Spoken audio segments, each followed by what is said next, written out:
ब्रह्म सूत्र के तृतीय अध्याय के चतुर्थ पाद के छठे अधिकरण का विचार संपन्न हो गया था। सातवें अधिकरण का विचार आज करना है। सर्वान्न अनुमत्य अधिकरण के 4 सूत्र तथा उसके विस्तृत भाष्य के द्वारा इस अधिकरण के विस्तृत स्वरूप को बताया जाएगा। भारती तीर्थ जी ने इस अधिकरण के भी संक्षिप्त स्वरूप को बताने के लिए जो 2 श्लोक बनाए हैं उनका पहले हम लोग उच्चारण करेंगे, अर्थानुसंधान करेंगे, फिर सूत्र और भाष्य के अनुसार इस अधिकरण के विस्तृत स्वरूप को देखेंगे।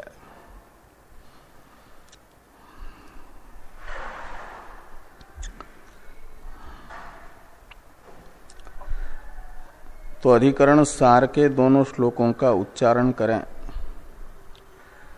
सर्वासन विधि प्राण विदोनुज्ञाथवा पदी अपूर्वत्वेन सर्वान्न भुक्तिर्ध्यातुर्विधीयते स्वाद्यन्न भोजनाशक्ते शास्त्राच्चा भोज्यवारणम् आपदी प्राणरक्षार्थम् एवानुज्ञायतेऽखिलम्। तो प्राण उपासना के प्रकरण में छांदोग्य उपनिषद के 5वें अध्याय में एक वाक्य आता है, न हवा एवं विधि किंचन अनन्नम भवति। और बृहदारण्यक उपनिषद में भी 6ठे अध्याय में प्राण उपासना के प्रकरण में आया, न हवा अस्य अनन्नम जग्धम भवति न अनन्नम प्रतिगृहीतम। ये वाक्य हैं इस अधिकरण के विषय। और इन वाक्यार्थों को विषय बना करके संशय होता है। न हवा एवं विधि किंचन अनन्नम भवति, यह वाक्य बता रहा है। एवं विधि यानी प्राण उपासके, प्राण उपासक के लिए किंचन अनन्नम न भवति, कुछ भी अभोज्य नहीं होता, सब कुछ भोज्य ही है, भक्षणीय ही है। तो यह वाक्य प्राण उपासक को समस्त अन्न भक्षण का विधान करता है अथवा आपातकाल में सभी को प्राण रक्षा के लिए निषिद्ध अन्न ग्रहण की अनुमति देता है, ऐसा संशय है इस वाक्यार्थ के विषय में। न हवा एवं विधि किंचन अनन्नम भवति, इस वाक्य से प्राण उपासक के लिए समस्त अन्न भोजन का विधान करने वाला इस वाक्य को माना जाए तो माना जाएगा प्राण उपासना रूप जो प्राण विद्या है उस विद्या के अंग के रूप में समस्त अन्न भोजन का विधान, अन्न भक्षण का विधान, वो अन्न भक्षण अंग हो जाएगा प्राण उपासना का। प्राण उपासना अंगी हो जाएगा, ऐसा माना जाए। या ये माना जाए कि यह वाक्य प्राण निकलने का प्रसंग आ जाए बिना भोजन के, ऐसे स्थान पर रहना पड़े कभी कि जहाँ रह रहे हैं वहाँ पर अन्न अप्राप्त है, विहित अन्न, और बहुत दिनों से विहित अन्न की अप्राप्ति के कारण अनशन कर रहे हैं, खा ही नहीं रहे हैं, और बाद में प्राण जाने का समय आ गया, अन्न नहीं खाएंगे तो ऐसी अवस्था में जो शास्त्र के द्वारा विहित अन्न है वह अप्राप्त है, अन्न खाए बिना प्राण की रक्षा हो नहीं सकती और अभक्ष्य ही उपलब्ध है, तो क्या उसे खा करके भी प्राण को बचाया जाए, ऐसा कह रहा है शास्त्र। ये इसे कहा जाता है आपातकाल में अभक्ष्य भक्षण की अनुमति, ये माना जाए, ये संशय हुआ। तो पूर्व पक्षी कहते हैं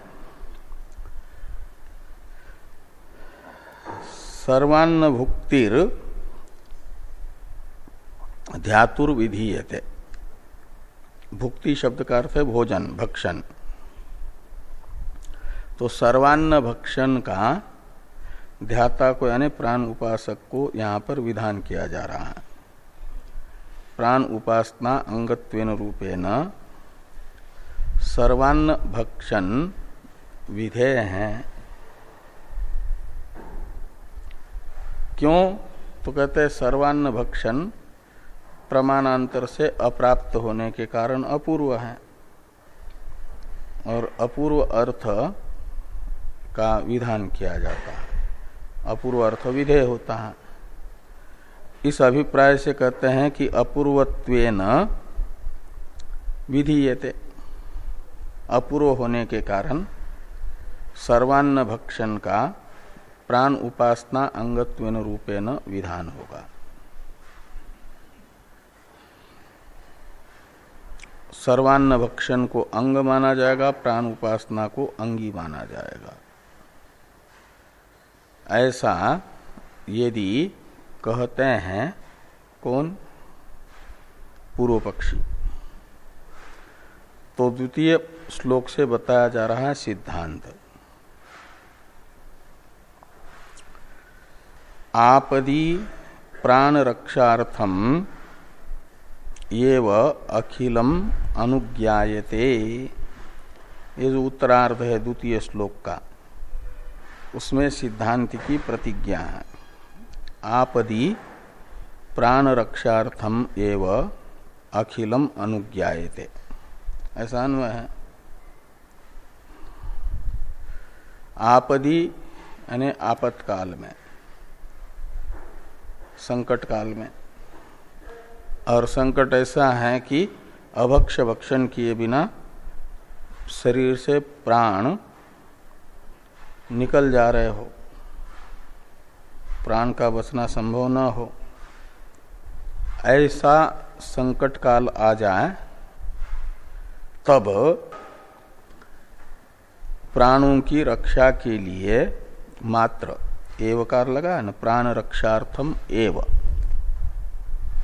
का अर्थ निकलेगा केवल प्राण की जितने अन्न का ग्रहण करने से, अभक्ष्य अन्न का ग्रहण करने से प्राणों की रक्षा होती हो, कम से कम जितना लेने से उतना अन्न लेने की अनुमति मात्र इन वाक्यों से हो रही है। न हवा एवं विधि किंचन अनन्नम भवति इत्यादि से। ये विधि नहीं है उपासक के लिए, अपितु सब के लिए अनुमति है कि प्राण रक्षा तो करनी है विहित अन्न का सेवन करके ही सामान्य काल में, लेकिन विशेष परिस्थिति में विहित अन्न उपलब्ध न हो और प्राण की रक्षा न हो रही हो तो अभक्ष्य भक्षण करके भी प्राण की रक्षा करें। ऐसी यह अभक्ष्य भक्षण की आपातकाल में अनुमति है। और वो किसके लिए अनुमति दी जा रही है अभक्ष्य भक्षण की? प्राण रक्षार्थम एव।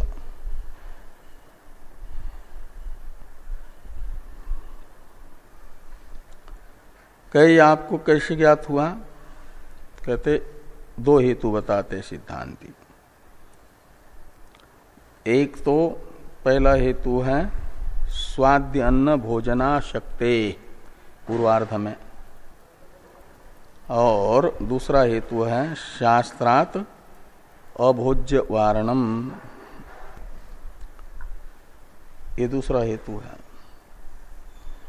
तो पहले कहा सर्वान्न का अर्थ है सभी प्राणियों का भक्ष्य जो अन्न है।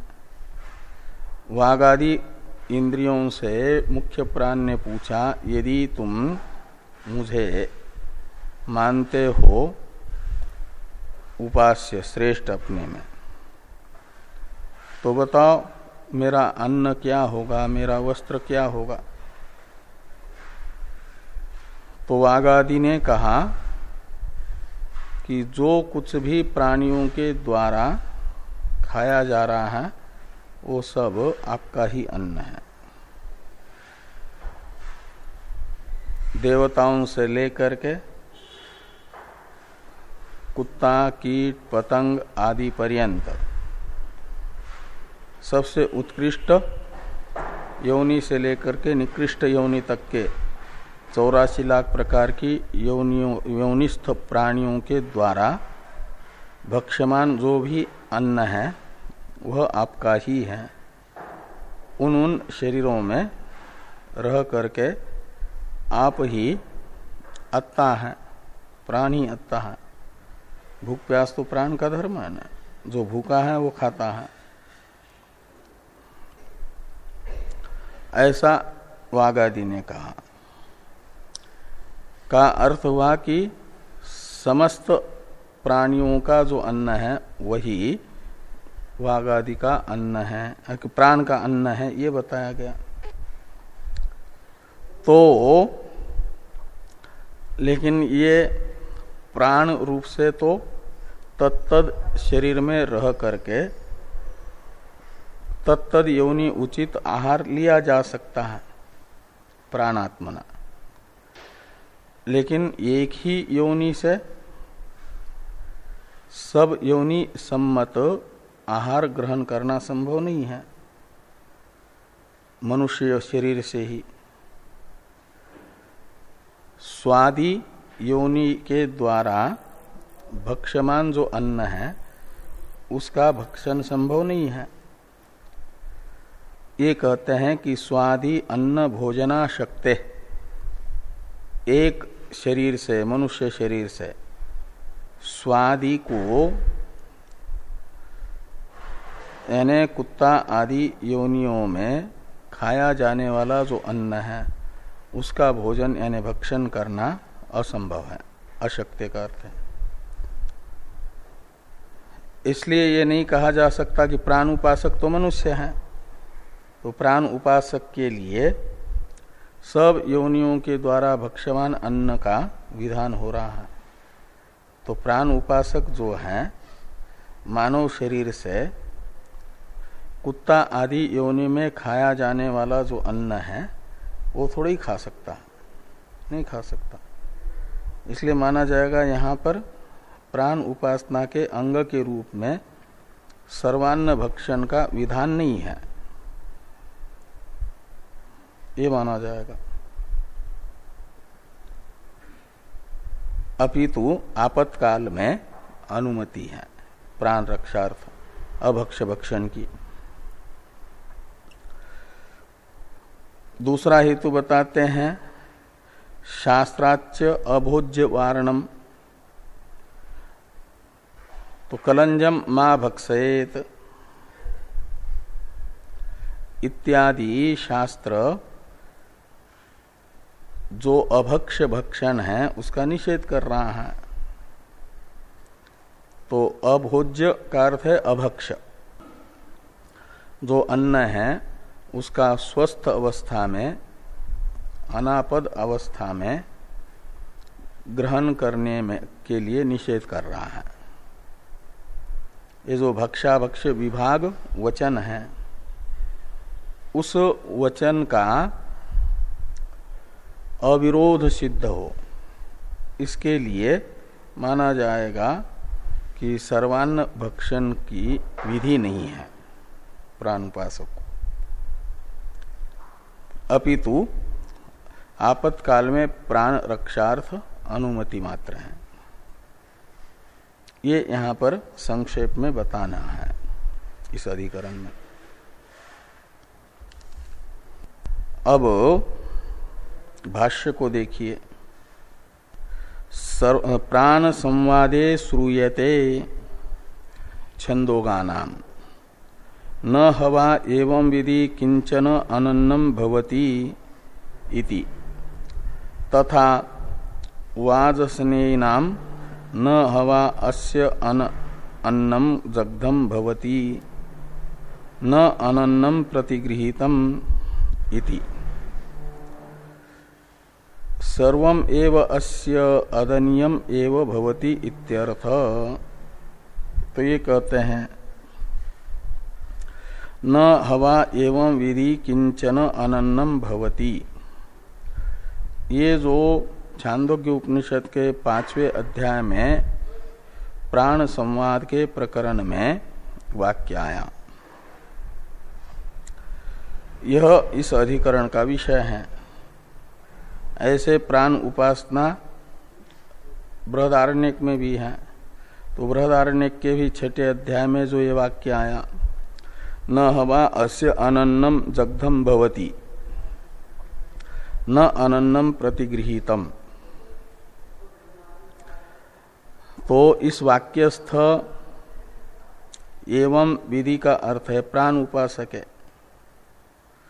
और न हवा अस्य अनन्नम भवति, इसमें अस्य इस सर्वनाम का भी अर्थ है प्राण उपासक। तो प्राण उपासक का कोई भी अन्न यानी अभक्ष्य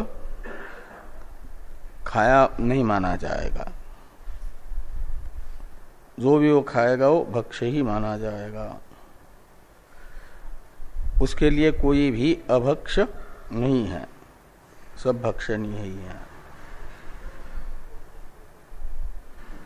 तो पहले वाक्यस्थ एवं विधि का अर्थ करते हैं टीकाकार, एवं विधि यानी प्राणस्य अन्नम सर्वम इति ध्यानवती इत्यर्थ। ये सब कुछ प्राण का ही अन्न है ऐसा ध्यान करने वाला जो उपासक, उस उपासक के लिए यह वाक्य कहता है अनन्नम न भवति किंचन, कुछ भी अभक्ष्य नहीं है।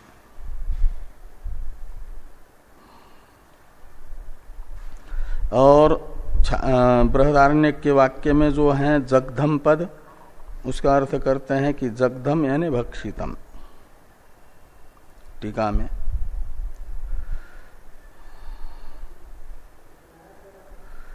तो आगे हैं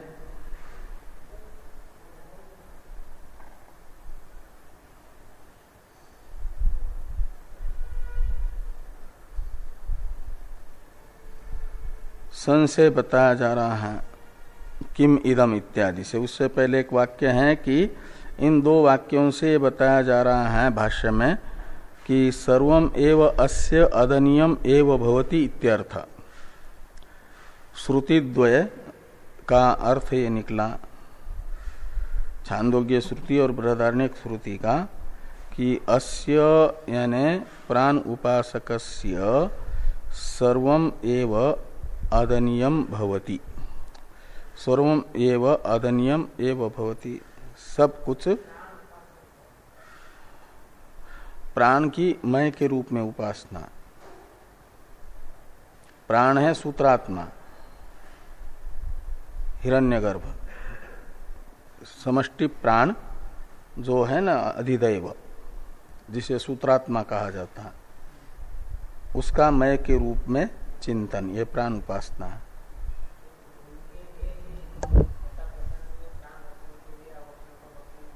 नहीं, सबके लिए उपासक अनुपासक कोई भी यदि आपातकाल में बिना अन्न ग्रहण के प्राण निकल रहे हो तो प्राण महत्वपूर्ण है, अभक्ष भक्षण करके भी प्राणों की रक्षा करें। जितना अभक्ष सेवन करने से प्राण की रक्षा हो सके उतना अभक्ष भक्षण के लिए अनुमति है, ये बताया जा रहा है सबके लिए।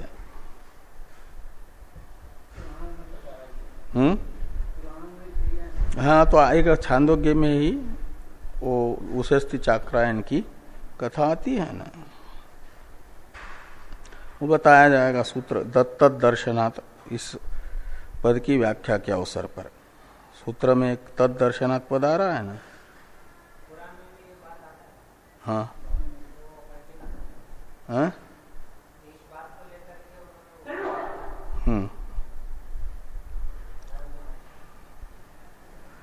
यानी मूल ये है श्रुति, और इसके आधार पर कई पुराणों में भी आया है, तो यही आधार है। आपातकाल में ऐसा किया जा सकता है, सामान्य काल में नहीं। सामान्य अवस्था में तो जो अन्न भक्षण बताया है जिसको, वही ग्रहण करना, विहित अन्न ही।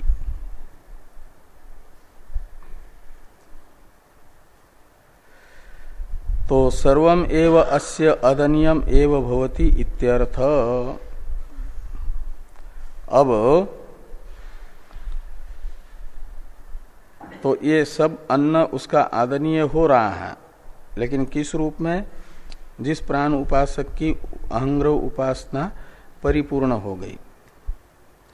अहंग्रह उपासना जब जिसकी परिपूर्ण हो जाती है तो अहंग्रह उपासना का परिपाक काल उपास्य में पूर्ण रूप से अहंता उपासक की स्थित हो जाती है, तब माना जाता है। तो मानव शरीर से, मानव शरीर में रहते रहते ही अहंता निकल गई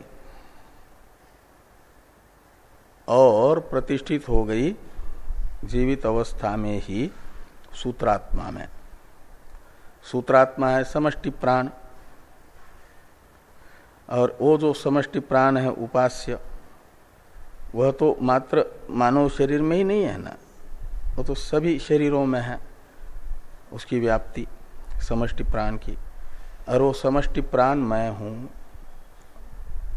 जैसे सबकी प्रत्येगात्मा ब्रह्म मैं हूं, ये ब्रह्म ज्ञानी का निश्चय रहता है जीवन मुक्त का।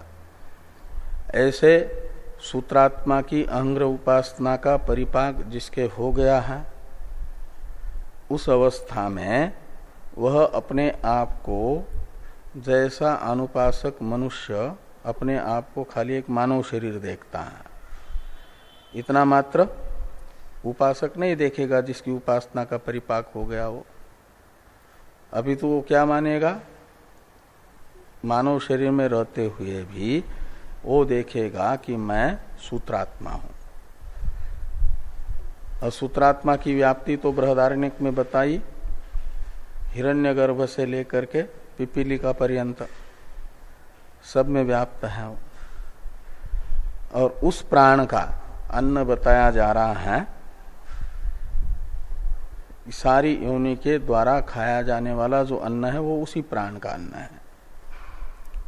और यदि खाएगा वो तो उस प्राण रूप से, समष्टि प्राण रूप से तत्त शरीरों में रह करके वो माना जाएगा खा रहा है। ये नहीं कि मानव शरीर से ही खाएगा, ये हो जाता है। तो इसलिए कहते सर्वम एव अस्य अदनियम एव भवति इत्यर्थ। वो समष्टि प्राण के रूप में उसका वह भक्ष्य है, क्योंकि प्राण ही अत्ता है, बाकी तो सब अन्न है। दो ही विभाग है ना, अत्ता और अन्न। उसमें प्राण है अत्ता और बाकी सब है अन्न, ये माना जाता है। और वो अत्ता रूप जो प्राण है वो मैं हूं, ऐसा अभिमान जिसका है वो अपने आप को प्राण रूप ही देखेगा, इसलिए उसका तो अन्न हो जाएगा सारा जगत ही। लेकिन वो प्राण मानव शरीर से ही सारे जगत को नहीं खाएगा। वो प्रशंसा है उसकी, किसकी? कि सब कुछ प्राण का ही भक्ष्य है, एक अत्ता प्राण ही है, सारा जगत उसका भक्ष्य है, इत्याकारक ज्ञान की वो प्रशंसा है। अर्थवाद वाक्य है, प्रशंसा है। हाँ हाँ, तो अब किम इदम सर्वान्न अनुज्ञानम इत्यादि जो वाक्य है भाष्य में, ये संशय को बताने वाला वाक्य है। इसका अवतरण है टीका में, अपूर्वत्वात् विध्य श्रुतेश्च संशय। संशय का कारण बताया जा रहा है टीका में कि संशय क्यों हो रहा है। तो कहते हैं अपूर्वत्वात् विधि अश्रुतेश्च। सर्वान्न भक्षण किसी प्रमाण से विहित नहीं है, ज्ञात नहीं है, इसलिए अपूर्व है। और जो अपूर्व होता है वो विधेय होता है, इसलिए पूर्व पक्षी अपूर्वत्व को हेतु बना करके सर्वान्न भक्षण का विधान मानना चाहता है। सर्वम अस्य न हवा एवं विधि किंचन अनन्नम भवति इत्यादि वाक्य को अपूर्व सर्वान्न भक्षण का विधायक मानना चाहते हैं, अपूर्वत्व हेतु दिखा करके। और सिद्धांती कहते हैं जिस वाक्य को आप विधि मानना चाहते हो उस वाक्य में वो नहीं है विधि बोधक प्रत्यय। न हवा एवं विधि किंचन अनन्नम भवति। भवति तो वर्तमान अपदेश है, भवेत ऐसा लिंग लकार नहीं है। इसलिए विधि अश्रवण होने से, विधि का अश्रवण होने से माना जाएगा कि यह सर्वान्न भक्षण का विधान नहीं है, अपितु अनुमति है।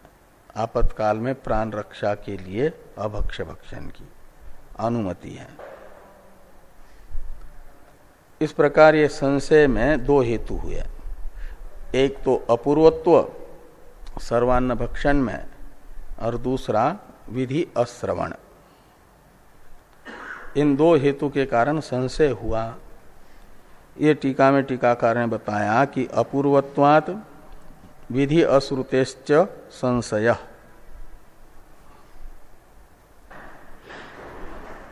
तो भाष्य को देखिए, किम इदम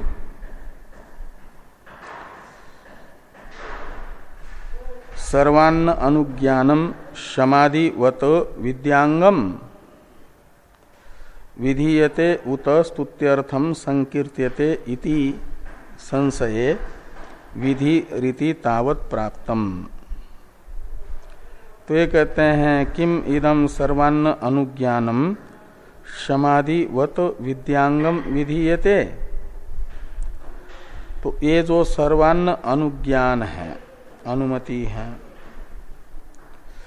ये जैसे पूर्व अधिकरण में बताया गया शांतो दांत उपरत स्थितिक्षु इस वाक्य से विद्या के अंग के रूप में समाधि का विधान हो रहा है, अंतरंग साधन के रूप में।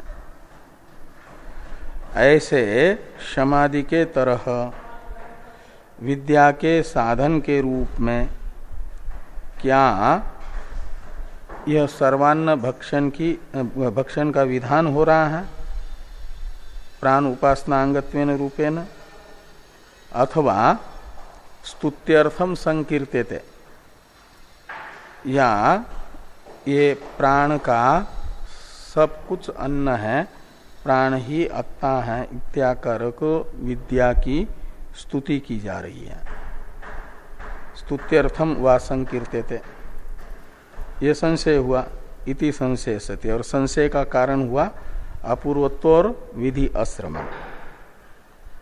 इति संशय, तो पूर्व पक्ष ने बताया कि विधि इति तावत प्राप्तम, प्रथम कोटि है पूर्व पक्ष की। कहा कि यहाँ सर्वान्न भक्षण अपूर्व है, इसलिए इसका विधान ही मान लिया जा, अपूर्व भक्षण का, या अपूर्व होने के कारण सर्वान्न भक्षण का विधान माना जा। ये पूर्व पक्षी ने कहा कि विधि इति तावत प्राप्तम।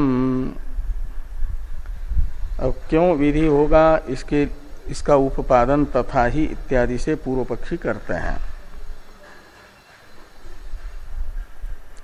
तो विधि रीति तावत प्राप्तम, इसका अवतरण है टीका में, अपूर्वत्वात् यज्ञादिवत विधि कल्प्य इति पूर्वपक्षयति विधि रीति। विधि रीति तावत प्राप्तम, इस वाक्य से इस अधिकरण के पूर्व पक्ष को बताया गया। पूर्व तक विषय और संशय दो अंश बताए गए। विधि रीति तावत प्राप्तम, इससे तृतीय अंश जो पूर्व पक्ष है उसे बताया जा रहा है। विधि रीति तावत प्राप्तम।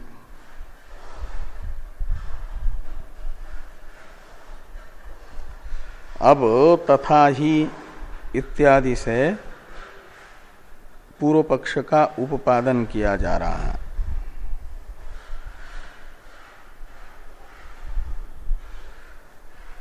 प्रवृत्ति विशेषकरः उपदेशो भवति, अतः प्राण विद्या सन्निधानात् तद अंगत्वेन इयं नियम निवृत्ति रूपदिश्यते। तो प्रवृत्ति विशेषकरः उपदेशो भवति, उपदेश शब्द का अर्थ होता है विधि। यहां पर विधि वाक्य को उपदेश कहते हैं। विधि वाक्य किसको कहा जाता है, तो कहते हैं प्रवृत्ति विशेष करह, जो प्रवृत्ति विशेष का प्रवर्तक हो, प्रवृत्ति विशेष का जनक हो वाक्य, जिस वाक्यार्थ ज्ञान से प्रवृत्ति होती हो, उस वाक्य को कहा जाता है प्रवृत्ति विशेष करह। और ऐसा वाक्य माना जाता है विधि। तो प्रवृत्ति विशेष करह उपदेशो भवति, अतः प्राण विद्या सन्निधानात् तद अंगत्वेन इयं नियम निवृत्ति रूप निवृत्ति उपदिश्यते। तो यहाँ प्राण उपासना के प्रकरण में यह वाक्य आया, इसलिए क्या होगा कि अभक्ष भक्षण का तो निषेध करता है सामान्य शास्त्र, न कलंजम भक्षेत, इसलिए और यहाँ पर सर्वान्न भक्षण का विधान किया जा रहा है।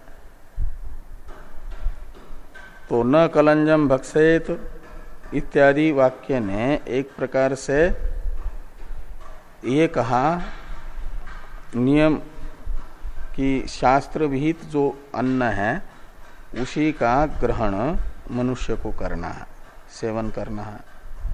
शास्त्र विहित अन्न का। ये नियम हुआ। नहीं तो मानवों की तो भोजन में प्रवृत्ति स्वाभाविक है। भूख लगी तो भूख की निवृत्ति के लिए भोजन करो, ऐसा विधान करने की जरूरत नहीं है।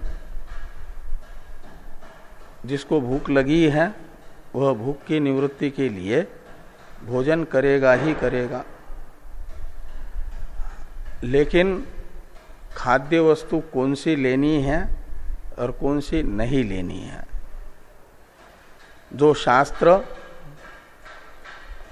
नहीं पढ़ा है, शास्त्र का ज्ञाता नहीं है, उसे तो भूख निवृत्ति के लिए जो भी अन्न प्राप्त हो जाए, भक्षाभक्ष, उसका ग्रहण करके भोजन करके वह अपने भूख की निवृत्ति करेगा। और आहार शुद्धो सत्व शुद्धि इत्यादि शास्त्र से शुद्ध आहार ही भक्षणीय है इत्यादि जान करके वह क्या करेगा कि शास्त्र अनुमोदित जो है उसी का भक्षण करेगा, शास्त्र निषिद्ध जो है उसका भक्षण नहीं करेगा, उससे निवृत्त होगा। कभी अभक्ष भक्षण का प्रसंग प्राप्त हो जाए और भूख लगी हो तो उससे वह निवृत्त होगा। न कलंजम भक्षेत इत्यादि शास्त्र का निषेध, शास्त्र का जिसे ज्ञान है वो कि शास्त्र इस अभक्ष का भक्षण करने के लिए मना करता है, उससे उसकी निवृत्ति होगी। तो ये नियम हुआ ना, निवृत्ति का नियम हुआ कि शास्त्र अनुमोदित अन्न भक्षण में ही प्रवृत्त होना है, शास्त्र निषिद्ध अन्न का ग्रहण करने से निवृत्त होना है। तो ये जो प्रवृत्ति विशेषकर उपदेश भवति इत्यादि से बताया जा रहा है कि शास्त्र अनुमोदित अन्न भक्षण में तो प्रवृत्ति होगी, वह वाक्य विधि माना जाएगा भोजन का। अतः प्राण विद्या सन्निधानात तद अंगत्वेन यम नियम निवृत्ति। तो ये जो नियम था कि विहित अन्न भोजन में ही प्रवृत्त होना है, निषिद्ध अन्न भोजन नहीं करना है अन्न का ग्रहण, लेकिन इस नियम की भी प्राण विद्या अंगत्वेन रूपेण निवृत्ति होगी। क्या मतलब भक्षा भक्ष विभाग वचन इस विधि से बाधित होगा। वो भक्षा भक्ष वचन मनुष्य मात्र के लिए है और प्राण उपासक के लिए यह सर्वान्न विधान है, ये पूर्व पक्षी कहेंगे। तो सर्वान्न भक्षण विधान से जो प्राणी मात्र मनुष्य मात्र विषयक भक्षा भक्षण विषयक सामान्य शास्त्र है वह बाधित होगा पूर्व पक्षी के अनुसार। और प्राण उपासक प्राण उपासना अंगत्वेन रूपेण सर्वान्न भक्षण जो विहित है उसका अनुष्ठान करेगा, का मतलब सर्वान्न ग्रहण करेगा, भक्षा भक्ष सब कुछ लेगा, ये पूर्व पक्षी कहेंगे। तो थोड़ी टीका है उसको देखिए। अत्र भक्षा भक्ष नियम त्यागस्य विद्यांगत्व सिद्धि फलम सिद्धांते तु विद्यास्तुति रीति विवेक। अत्र यानी पूर्व पक्ष के मत में, इस अधिकरण के पूर्व पक्ष के मत में फल क्या होगा? तो कहते भक्षा भक्ष नियम त्यागस्य विद्यांगत्व सिद्धि फलम। तो भक्षा भक्ष जो नियम है उस नियम का त्याग। भक्षाभक्ष नियम है, शास्त्र मनुष्यों को जिस भक्ष्य का सेवन करने के लिए अनुमति देता है वह और न कलंजम भक्षेत इत्यादि निषेध शास्त्र, भोजन का विधान करने वाला शास्त्र, भोजन का निषेध करने वाला शास्त्र, वो है भक्षाभक्ष नियम शास्त्र। और उस भक्षाभक्ष नियम शास्त्र की निवृत्ति, उसका त्याग, ये उस त्याग में विद्यांगत्व यानी प्राण उपासना अंगत्व सिद्धि, ये फल पूर्व पक्ष के मत में होगा। और सिद्धांत में ये वाक्य केवल अनुमति मात्र होगा। इसलिए कहते विद्या स्तुति न हवा एवं विधि किंचन अनन्नम भवति, ये विधि वाक्य नहीं है अपितु अर्थवाद है वेदांत के अनुसार, सिद्धांत के अनुसार। तो ये स्तुति मात्र हो जाएगी विद्या की, ये फल है। तो अब एक शंका है भाष्य में, उसको देखिए। ननु एवं सती भक्षाभक्ष विभाग शास्त्र व्याघात स्यात्। एवं सती का अर्थ है जैसा पूर्व पक्षी मान रहे हैं ऐसा मानेंगे, सर्वान्न भक्षण का विधान मानेंगे, तब तो भक्षाभक्ष विभाग शास्त्र जो है,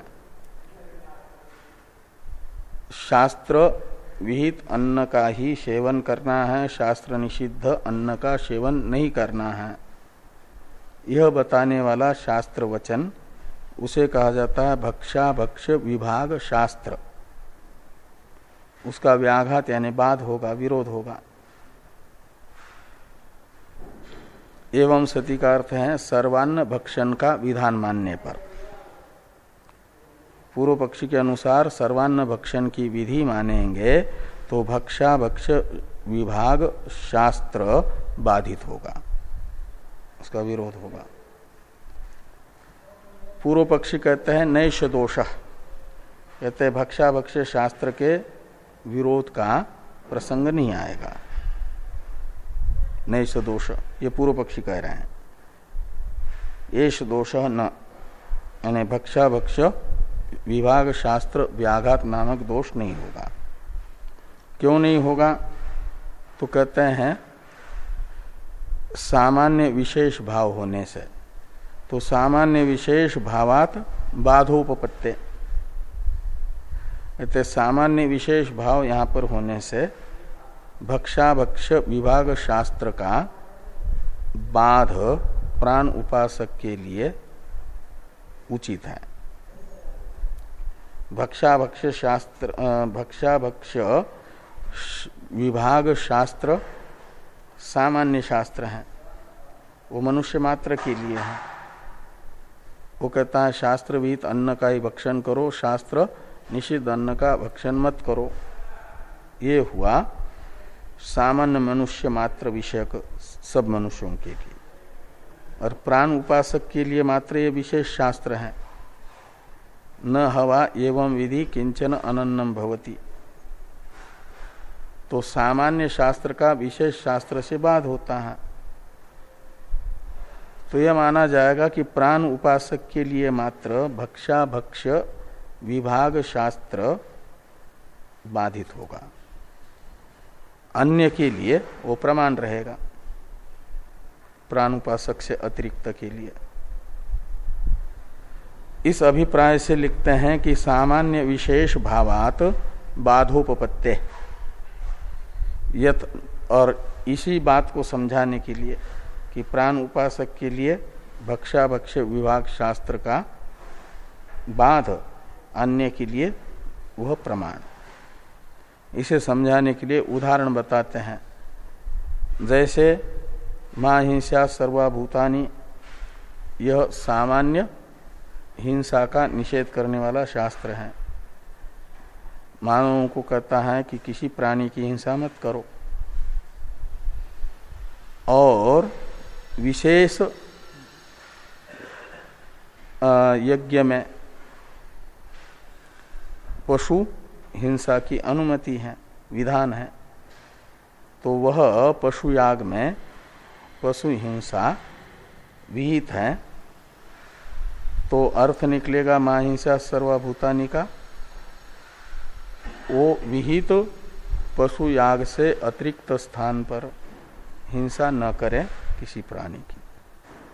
तो सामान्य शास्त्र विशेष शास्त्र के विषय को छोड़ करके अन्यत्र प्रवृत्त हो रहा है ना। जैसे ये उदाहरण बता रहे हैं कि यथा प्राणी हिंसा प्रतिषेधस्य पशु संज्ञपन विधिना बाध। तो जैसे प्राणी हिंसा प्रतिषेधस्य, प्राणियों की हिंसा का निषेध करने वाला जो वाक्य मा हिंसा सर्वभूतानि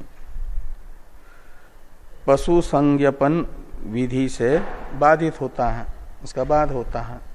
सामान्य शास्त्र का विशेष विधि से बाध हुआ न। ऐसे यहाँ पर सामान्य विशेष भाव उत्पन्न हो जाएगा। प्राण उपासक के लिए विशेष वाक्य रहेगा सर्वान्न भक्षण, और बाकी मनुष्यों के लिए भक्षाभक्ष विभाग शास्त्र प्रमाण हो जाएगा सामान्य शास्त्र। एक उदाहरण हुआ, और एक उदाहरण बताते हैं। यथा च न कांचन परिहरेत तद्व्रतम इति अनेन वामदेव्य विद्या विषयेन सर्वस्त्रिय परिहार वचनेन तत्सामान्य विषयम गम्यागम्य विभाग शास्त्रम बाध्यते। एक वामदेव्य साम की उपासना का प्रकरण आता है छांदोग्य उपनिषद में। उसमें विशेष विधि है न कांचन परिहरेत तद्व्रतम करके, ये विशेष वाक्य है। और सामान्य वाक्य का वामदेव्य साम की उपासना करने वाले उपासक के लिए मात्र बाध करता है ये वाक्य, ये विशेष वाक्य वामदेव्य उपासक के लिए होने से।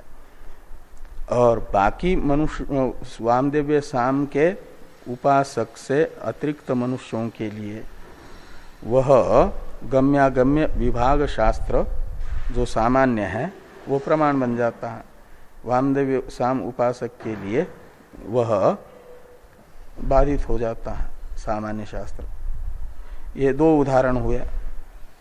ऐसे इन दो उदाहरणों से दार्ष्टान्त में पूर्व पक्षी ये बताना चाहते हैं कि न हवा एवं विधि किंचन अनन्नम भवति, यह विधि वाक्य प्राण उपासक के लिए विशेष रहेगा।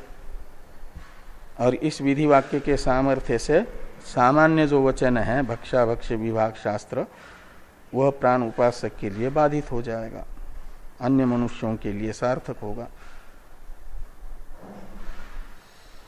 ये दार्ष्टान्त बताते हैं एवं अनेनापि प्राण विद्या विषयेन सर्वान्न भक्षण वचनेन भक्षाभक्ष विभाग शास्त्रम बाध्येत इति। तो एवं का अर्थ है जैसे पूर्व में बताए गए दो दृष्टांतों में विशेष शास्त्र से सामान्य शास्त्र बाधित हुआ, ऐसे ही यहाँ पर जो विशेष शास्त्र हैं प्राण उपासना विषयक सर्वान्न भक्षण विषयक वचन, ये विशेष शास्त्र हैं। इस विशेष शास्त्र से भक्षाभक्ष विभाग शास्त्र रूप जो सामान्य शास्त्र हैं उसका बाध हो जाएगा प्राण उपासक के लिए। सर्वान्न भक्षण विधि प्रमाण होगा और भक्षाभक्ष विभाग शास्त्र बाकी मनुष्यों के लिए प्रमाण होगा। इति विधि तावत प्राप्तम, ऐसा अन्वय करना। तो इस प्रकार यह विधि प्राप्त हुआ, सर्वान्न भक्षण विधि है, ये पूर्व पक्ष प्राप्त हुआ। एवं प्राप्ते ब्रूमः, ये है सिद्धांत का अवतरण भाष्य कि एवं प्राप्ते यानी न हवा एवं विधि किंचन अनन्नम भवति, यह वाक्य प्राण उपासना के अंगत्वेन रूपेण सर्वांग भक्षण का विधान करता है, सर्वान्न भक्षण का विधान करता है। ऐसा प्राप्त होने पर, सर्वान्न भक्षण विधि है, ये प्राप्त होने पर ब्रूम यानी सिद्धांतम ब्रूम, हम सिद्धांत बताते हैं। नेदम सर्वान्न अनुज्ञानम विधीयते इति, ये सिद्धांत बताया जा रहा है। नेदम सर्वान्न अनुज्ञानम विधीयते, इस वाक्य की अवतरण टीका है, इसे देखिए। न कलंजम भक्षयेत इति शास्त्रम प्राणविद व्यतिरिक्त विषयम यथा भ्राम्य कर्मणि वामदेव्य सामुपासक व्यतिरिक्त विषयम परस्त्री निषेध शास्त्रम तद्वत् इति प्राप्ते सिद्धांतम सूत्रात् बहिरेव दर्शयति नेदमिति। तो ये कहते हैं न कलंजम भक्षयेत इति शास्त्रम प्राणविद व्यतिरिक्त विषयम, पूर्व पक्षी ने ये कहा ना कि न कलंजम भक्षयेत इत्यादि निषेध शास्त्र को प्राण उपासक विषयक न मान करके अनुपासक विषयक समझना। इस वाक्य का, निषेध वाक्य का अधिकारी अनुपासक है और प्राण उपासक को सर्वान्न भक्षण का विधान है, वो विशेष है। ऐसा यदि पूर्व पक्षी कहते हैं न भक्षयेत इति शास्त्रम प्राणविद व्यतिरिक्त विषयम, प्राण उपासक से अतिरिक्त मनुष्य को कलंज भक्षण का निषेध वो शास्त्र कर रहा है, ऐसा ये पूर्व पक्षी कहते हैं। और इसके लिए उदाहरण वामदेव साम के प्रकरण में आए हुए वाक्य का बताते हैं। यदि तो कहते हैं निषेध शास्त्रम तद्वत् इति प्राप्ते, इस प्रकार का पूर्व पक्ष प्राप्त होने पर सिद्धांतम सूत्रात् बहिरेव दर्शयति, तो सूत्र से यानी सूत्र के किसी शब्द से प्रतीत न होने वाला जो सिद्धांत है उसे कहा जाता है सूत्रात् बहि सिद्धांत, उसे दिखाया जा रहा है, बताया जा रहा है भाष्यकार भगवान के द्वारा। नेदम सर्वान्न अनुज्ञानम विधीयते इति, यानी इति वयम ब्रूमः, ऐसा अन्वय करना कि इदम सर्वान्न अनुज्ञानम न विधीयते, ये हमारा कथन है सिद्धांतियों का कि न हवा एवं विधि किंचन अनन्नम भवति, यह वाक्य प्राण उपासक को सर्वान्न भक्षण का विधान नहीं करता है। सर्वान्न भक्षण प्राण उपासना के अंग के रूप में विहित है, ऐसा नहीं बताता है, ये यहाँ पर कहा गया।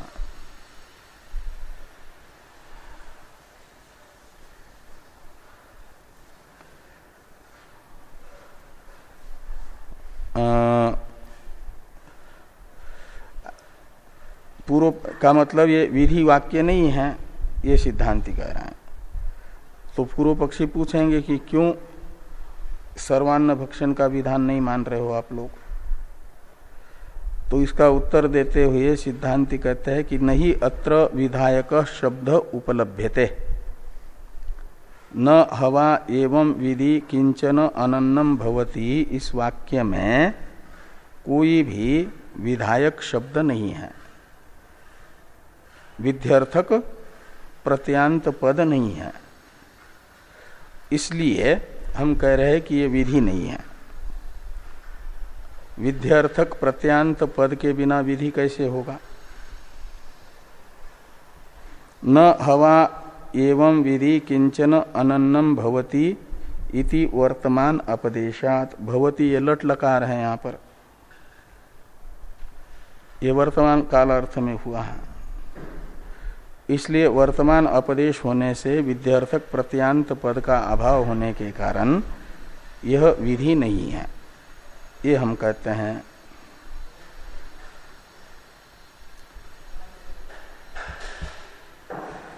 तो कहते हैं विधि न होने पर भी विधि की कल्पना कर लो, भवती को लेट लकारांत मान लो।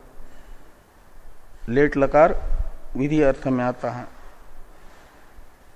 ऐसा यदि आग्रह पूर्व पक्षी करते हैं तो सिद्धांती कह रहे हैं नच इत्यादि से कि नहीं नच असत्याम अपि विधि प्रतीतो प्रवृत्ति विशेष करत्व लोभेन एव विधि अभ्युपगंतुम शक्यते। शक्यते के साथ नच का अन्वय करना, नच शक्यते ऐसा। असत्याम अपि विधि प्रतीतो, विधि वाक्य विध्यर्थक प्रत्यय न होने पर भी यदि मान लेते हो, विधि की कल्पना कर लेते हो, प्रवृत्ति विशेष संपादक वाक्य बन जाएगा इस लोभ से। तो कहते हैं ये संभव नहीं हो सकता, न च शक्यते विधि अभ्युपगंतुम, इसे विधि मानना संभव नहीं हो सकता।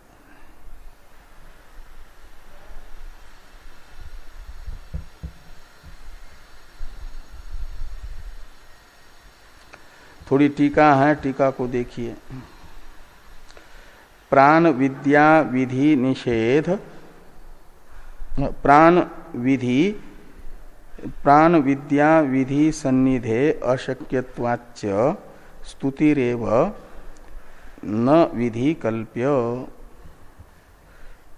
कहते प्राण विद्या विधि सन्निधे,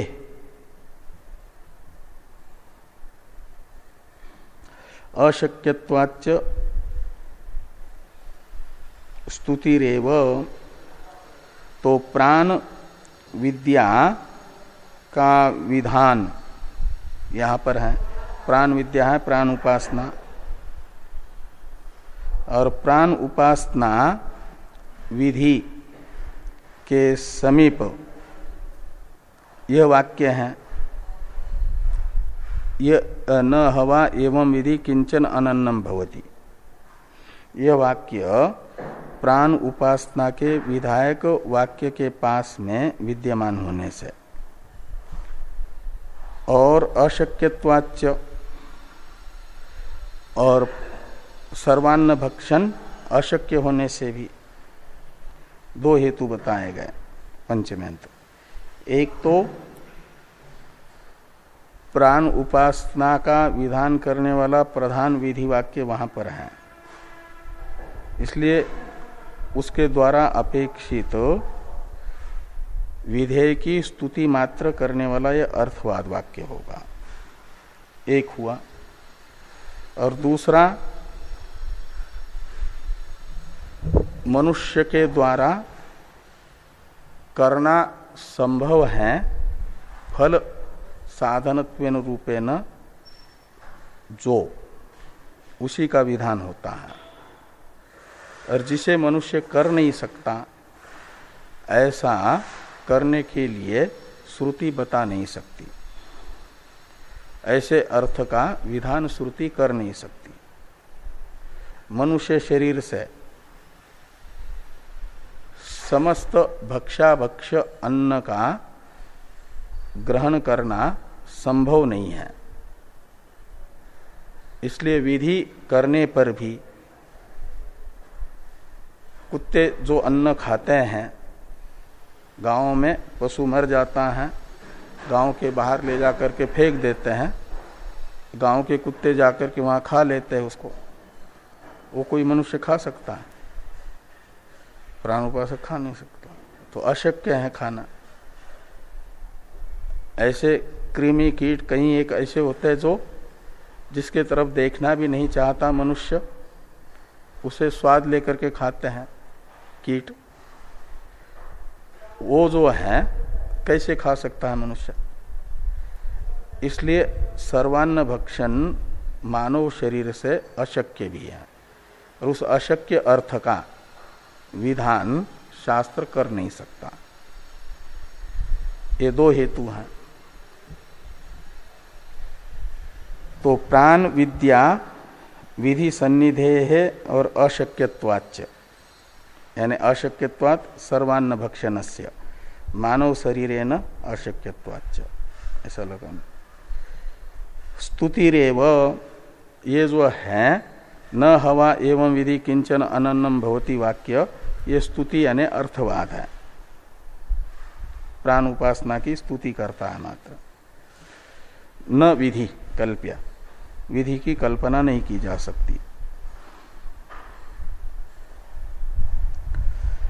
निषेध शास्त्र विरोधात क्लिप्तो ही विधि सामान्य शास्त्र बाधको न तो कल्प्य इति भाव। सिद्धांति के वाक्यों का ये भावार्थ निकलता है कि निषेध शास्त्र का विरोध होने पर जो क्लिप्त विधि है, क्लिप्त विधि का अर्थ होता है सिद्ध विधि, निश्चित विधि, जो प्रत्यक्ष विधि है। कल्प विधि, दो प्रकार का विधि होता है ना, एक प्रत्यक्ष, दूसरा कल्प्य। क्लिप्त विधि कहते हैं प्रत्यक्ष विधि को। यजेत इत्यादि में विध्यर्थक प्रत्यय क्लिप्त है, निश्चित है, वो क्लिप्त विधि है। और वो है कल्प विधि होता है, कहीं वर्तमान अपदेश है, वहां पर विध्यर्थक प्रत्यांत की कल्पना करके विधि की कल्पना, वह कल्प विधि। तो जहां प्रत्यक्ष निषेध वाक्य का विरोध हो रहा हो, वहां तो क्लिप्त विधि का वो बाध हो सकता है। क्लिप्त विधि तो बाधक बनेगा, प्रत्यक्ष निषेध का क्लिप्त विधि बाधक बनेगा। कल्प जो विधि होता है वह निश्चित जो प्रत्यक्ष निषेध है उसका बाधक नहीं होगा, ये सिद्धांति कहते हैं। यही लिखा कि निषेध शास्त्र विरोधात, निषेध शास्त्र के साथ विरोध होने पर क्लिप्तो ही विधि सामान्य शास्त्र बाधक, सामान्य शास्त्र का बाधक जो क्लिप्त विधि है, प्रत्यक्ष विधि है, वो होता है। न तो कल्प्य, कल्प्य विधि सामान्य शास्त्र का बाधक नहीं होता निषेध शास्त्र का विरोध उपस्थित होने पर। यहाँ न कलंजम भक्षेत, ये निषेध शास्त्र है, इसका विरोध उपस्थित हो रहा है सर्वान्न भक्षण को, भक्षण की विधि मानने पर उस वाक्य को, और वो कल्प विधि है। तो कल्प विधि ये प्रत्यक्ष निषेध के साथ विरोध होने पर वो सामान्य वचन का बाधक नहीं होगा, ये यहाँ पर बताया गया। बाकी की चर्चा हम लोग कल करते हैं।